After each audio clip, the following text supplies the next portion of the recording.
Hello friends, my name is Lokendra Parsoya. आज के इस लेक्चर में आज हम एक नया चैप्टर स्टार्ट करने जा रहे हैं जो है सर्कल, जिसको हिंदी में हम बोलते हैं वृत्त। तो नाइन्थ क्लास में आपने पढ़ा होगा वृत्त के बारे में। वृत्त की आकृति क्या होती है, उसकी त्रिज्या क्या होती है, उसका व्यास क्या होता है, आपने नाइन्थ क्लास में पढ़ा होगा। अगर नहीं भी पढ़ा होगा तो आज हम उन सब चीज़ों को कवर करते हुए चलेंगे। तो पहला टॉपिक हमारा है सर्कल। वृत्त की सबसे पहले हम डेफिनेशन देखते हैं।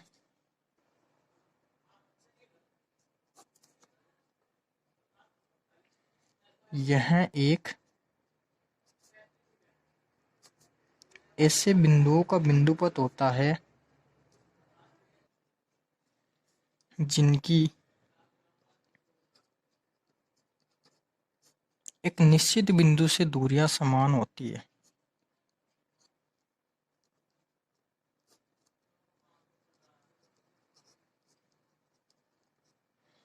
तो डेफिनेशन यह है कि यह एक ऐसे बिंदुओं का बिंदुपथ होता है जिनकी एक निश्चित बिंदु से दूरियां समान होती है। तो जो वृत्त की आकृति हमारे पास होती है वो कुछ इस तरह होती है। ये गोलाकार आकृति एक वृत्त कहलाती है। परिभाषा में क्या दे रखा है, यह एक ऐसे बिंदुओं का बिंदुपथ है। तो इस पे ऐसे बहुत सारे बिंदु है, जैसे मान लिया ए बी सी, ऐसे इस पे बहुत सारे बिंदु है। इन बिंदुओं को मिलाने पर जो बिंदुपथ मिलता है हमें, उसे एक वृत्त कहते हैं। और इन बिंदुओं की एक निश्चित बिंदु इसका मध्य वाला बिंदु होता है, जिसको बोलते हैं केंद्र बिंदु, सेंटर। इन बिंदुओं की इस निश्चित बिंदु से जो दूरियां हैं वो समान होती है। ऐसे बिंदु इस पे बहुत सारे होंगे।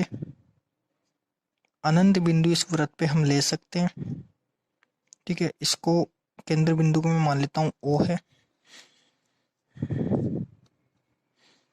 इसको डी मान लेता हूँ। ठीक है, तो डेफिनेशन हमें बोलती है कि ये जो दूरियां हैं एक निश्चित बिंदु से इस वृत्त पे स्थित बिंदु की जो दूरियां हैं वो समान होती है। मतलब ओ ए जो दूरी है बराबर होगी ओ बी के। इसी तरह ओ सी ओ डी सभी बराबर होगी। और इस दूरी को हम बोलते हैं त्रिज्या।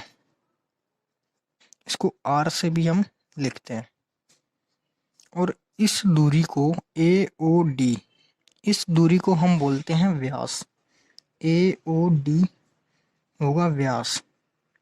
वृत्त के किसी भी दो बिंदुओं को मिलाने वाली रेखा की लंबाई जो किससे गुजरे, वृत्त के केंद्र बिंदु से गुजरे, उसे बोलते हैं व्यास।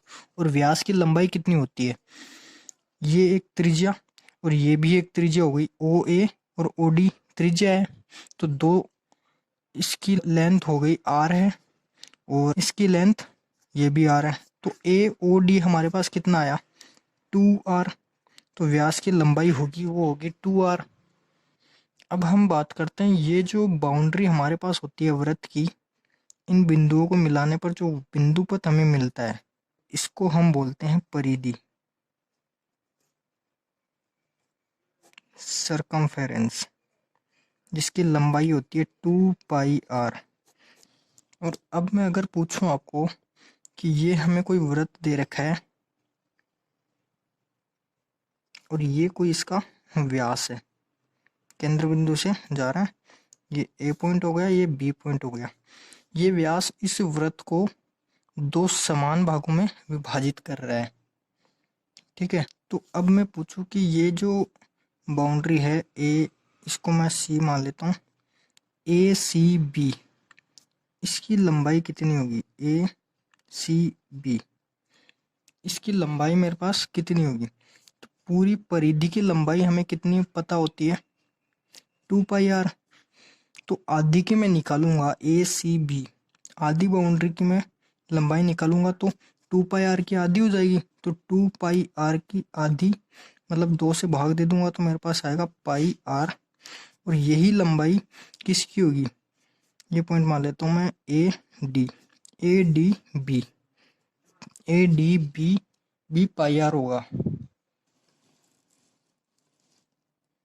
अब हम बात करते हैं एक रेखा और एक वृत्त की। एक रेखा और एक वृत्त,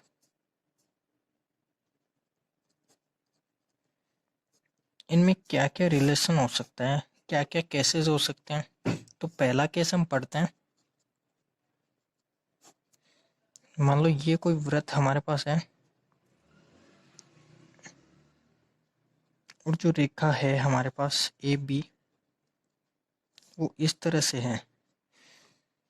इस AB का इस वृत्त से कोई लेना देना नहीं है, ना तो किसी इसे वृत्त से टच कर रही है, ना ही इसको काट रही है कहीं पे। तो इस तरह की रेखा को हम बोलेंगे अप्रतिच्छेदी रेखा।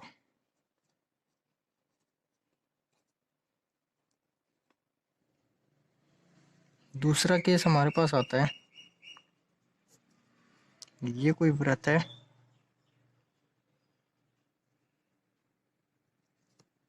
और जो रेखा है वो अब की बार इस वृत्त को काटते हुए जा रही है। तो ये जो रेखा है वो इस वृत्त को 2 बिंदुओं पे काट रही है, P और Q पर। इस तरह की रेखा को हम बोलते हैं छेदक रेखा। ये इसको जीवा भी हम कहते हैं, वृत्त की जीवा। जो वृत्त को किसी भी 2 बिंदुओं पर काटे उस रेखा को बोलते हैं जीवा। केस नंबर 3 है,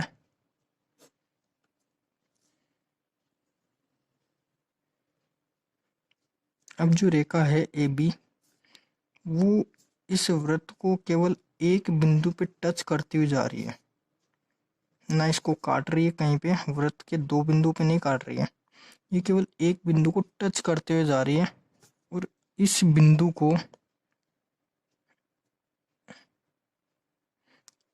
को हम बोलते हैं स्पर्श बिंदु, क्योंकि वृत्त के इस बिंदु पर ही ये रेखा स्पर्श करती हुई जा रही है। और इस रेखा को बोलते हैं स्पर्श रेखा।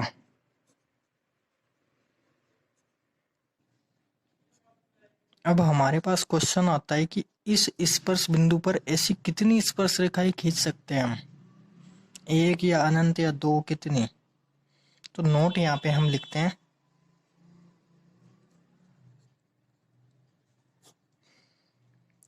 तो ये कोई वृत्त है मेरे पास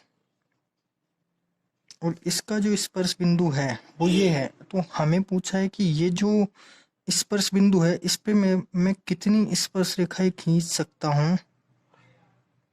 इस पे केवल एक ही स्पर्श रेखा हम खींच सकते हैं, इसके अलावा कोई स्पर्श रेखा हम नहीं खींच सकते इसके ऊपर।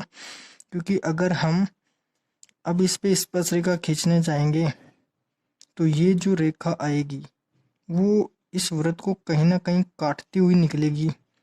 इस बिंदु पे और स्पर्श रेखाएं नहीं खींची जा सकती। तो एक वृत्त के एक बिंदु पे केवल एक ही स्पर्श रेखा खींची जा सकती है। तो नोट पे हमें यही लिखना है कि एक वृत्त के एक बिंदु पर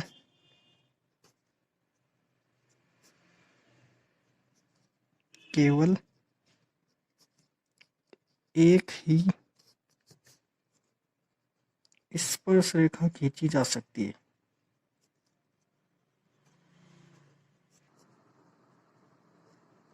नेक्स्ट, अब हमारे पास एक बहुत ही इम्पोर्टेंट थ्योरम आती है कि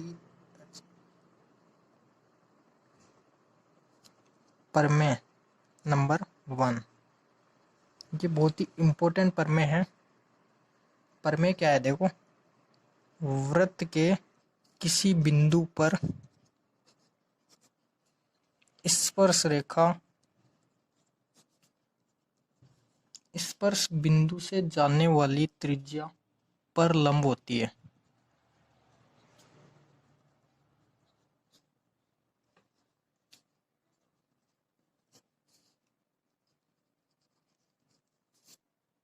हमारे पास थ्योरम क्या बोल रही है? वृत्त की किसी बिंदु पर स्पर्श रेखा स्पर्श बिंदु से जाने वाली त्रिज्या पर लंब होती है। हमारे पास एक वृत्त है जिसपे कोई स्पर्श बिंदु है। जैसे मान लो ये कोई स्पर्श बिंदु है और ये एक स्पर्श रेखा इससे जा रही है ए बी। ये इसका केंद्र है ओ। इस स्पर्श बिंदु से जाने वाली त्रिज्या इस स्पर्श रेखा पर लंब होती है। ये हमें इस थ्योरम के द्वारा बोला जा रहा है और हमें इसे प्रूव भी करना है कि ऐसा होता है क्या। प्रूफ। सबसे पहले तो हम इस रेखा पे कोई पॉइंट ले लेते हैं। मैं सी पॉइंट ले लेता हूँ। अब मैं इस केंद्र को इससे मिला रहा हूँ और ये पॉइंट है वो मान लेता हूँ डी। तो अब मैं यहाँ से ओ सी की लंबाई निकालूं तो क्या आएगी मेरे पास? ओ सी बराबर O D plus D C. और हमें पता है कि जो ओ डी है वो वृत्त की एक त्रिज्या है और जो स्पर्श बिंदु है वो मान लेता हूँ पी। तो ओ डी और ओ पी है वो एक वृत्त की त्रिज्या तो है। तो ओ पी बराबर ओ डी में यहाँ पे लिख सकता हूँ क्योंकि ये तो त्रिज्या है जो कि समान होगी। तो मैं ओ डी की जगह यहाँ पे ओ पी लिख सकता हूँ क्या? तो ओ सी बराबर ओ डी की जगह ओ पी लिख देता हूँ प्लस डी सी। तो अब हमें यहाँ से क्या समझ में आ रहा है? यहाँ से ये दिख रहा है कि जो ओ सी मेरे पास आ रहा है वो ओ पी में कुछ ऐड करने से ही तो आ रहा है। इसी तरह अगर मैं इस रेखा पे कोई और भी पॉइंट लूं तो वो क्या आएगा? इस त्रिज्या को इस लंबाई में जोड़ने पर उसकी लंबाई आएगी। तो ये जो त्रिज्या है वो भी ओपी तो होगी। तो ओपी में कुछ जोड़ने पर ये लंबाई आ रही है। तो इस तरह अगर मैं इस रेखा पे कोई भी पॉइंट लूं तो उस पॉइंट इस स्पर्श बिंदु के अलावा कोई भी पॉइंट लूं तो उसकी जो लंबाई आएगी वो इस ओपी में कुछ ऐड करने पर ही आ रही है। तो जो ओपी है यहाँ पे वो ए बी से मिनिमम दूरी पर है। ओपी रेखा ए बी से मिनिमम दूरी पर है, ए बी से न्यूनतम दूरी पर है, न्यूनतम दूरी पर है। ठीक है। अब हमें यह बात पता होनी चाहिए कि किसी भी बिंदु से एक रेखा की न्यूनतम दूरी उसकी लंबवत दूरी ही होती है। जैसे ये कोई बिंदु है और ये कोई रेखा हमारे पास है तो इसकी इस बिंदु की इस रेखा से न्यूनतम दूरी जो होगी वो इसके एकदम परपेंडिकुलर लंबवत दूरी ही होगी। तो यहाँ से हमें पता चलता है कि जो ओपी रेखा है वो ए बी के लंबवत है। नेक्स्ट अब हम एक सवाल करते हैं। तो क्वेश्चन है 5 सेंटीमीटर त्रिज्या वाले एक वृत्त के बिंदु P पर स्पर्श रेखा PQ केंद्र O से जाने वाली एक रेखा से बिंदु Q पर इस प्रकार मिलती है कि OQ बराबर 12 सेंटीमीटर में दे रखा है। तो PQ की लंबाई क्या होगी? तो सबसे पहले हमें क्या दे रखा है? 5 सेंटीमीटर त्रिज्या वाला एक वृत्त है। ये कोई 5 सेंटीमीटर की त्रिज्या का एक वृत्त है। इस वृत्त पे हमें बिंदु P दे रखा है। ये कोई पॉइंट है P। बिंदु P पर स्पर्श रेखा PQ। तो ये कोई रेखा PQ हमें दे रखी है। ये Q हो गई। ठीक है। केंद्र O से जाने वाली रेखा, इसका जो केंद्र है वो ओ है। केंद्र ओ से जाने वाली एक रेखा से बिंदु क्यू पर इस प्रकार मिलती है। ओ से जाने वाली रेखा बिंदु क्यू पर मिलती है और इस ओ क्यू की जो लंबाई है वो 12 सेंटीमीटर है। तो हमें जो पूछा है वो पूछा है कि पी क्यू की लंबाई क्या होगी, ये लंबाई हमें पूछी है। तो हमने पढ़ा है कि जो ओ पी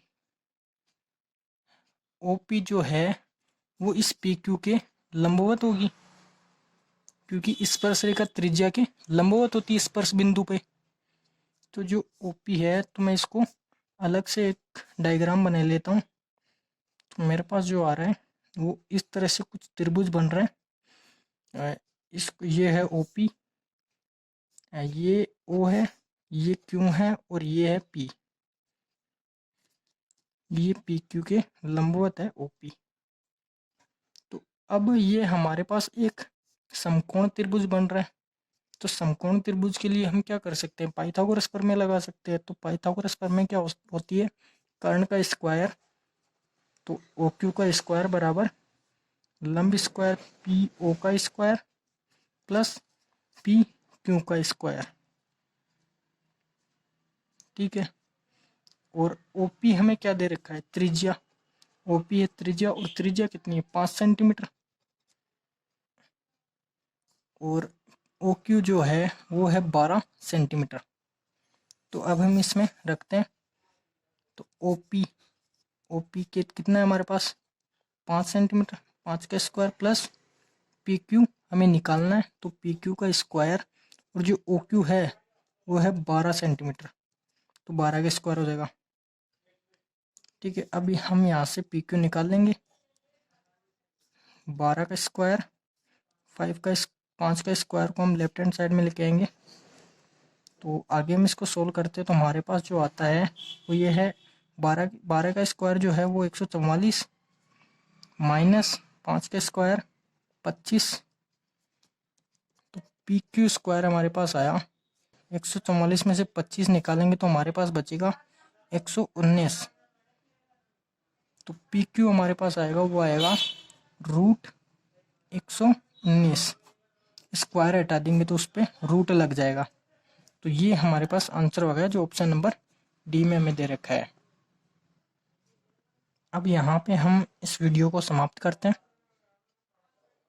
अगर वीडियो अच्छी लगी तो उसको लाइक और शेयर करना।